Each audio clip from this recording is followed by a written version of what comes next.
मैं नहीं चाहती थी कल को इतिहास ये लिखे कि हरावल में शीश कटाने वाले टुंडावतों का एक वंशज युद्ध के आह्वान पर अपनी रानी की गोद में शीश रखकर सोता रहा।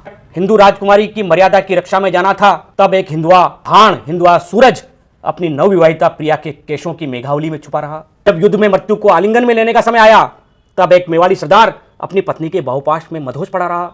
हे स्वामी, कल यह इतिहास न लिखा जाए कि जब एक क्षत्रिय राजकुमारी का चीरहरण हो रहा था, तब एक रानी अपने पति को आंचल की छांव में लेटाकर सुख की नींद सुला रही थी। अब रणचंडी चामुंडा अपने गलहार के लिए हरी मुंड मांग रही थी, शत्रु के शीश मांग रही थी, तब एक टुंडावत सरदार अपनी रानी के सुंदर मुख को निहारते हुए बेसुध था। जब मां काली के खप्पर को शत्रु के रक्त से भरना था, तब एक रानी मदिरा भर भरकर एक वीर को मनोहार के प्याले दे रही थी।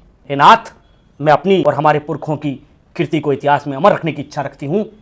मैं आपको ऐसी सेनानी भेज रही हूँ, ऐसी निशानी भेज रही हूँ जो आपके मोह के सारे बंधन काट देगी, आपको मृत्यु की सीढ़ी पर चढ़कर अमरता के महल तक पहुंचने की प्रेरणा देगी, जो युगों युगों तक वीरों तथा वीरांगनाओं को प्रेरणा देती रहेगी। इसका वर्णन लिखते समय इतिहासकारों की रूह कांप उठेगी, चारणों और कवियों का रोम रोम इस सेनानी की वंदना में अपना शीश झुकाएगा। हे प्राणनाथ, मेरी सेनानी का थाल स्वीकार करें। इस सेनानी को धारण करके बिना विलंब किए शत्रु का काल बनकर उस पर टूट पड़े, माँ काली का खप्पर भरें और चामुंडा की मुंडमाल सजाएं। मैं रणचंडी बनकर आपके साथ ही युद्ध में रहूंगी।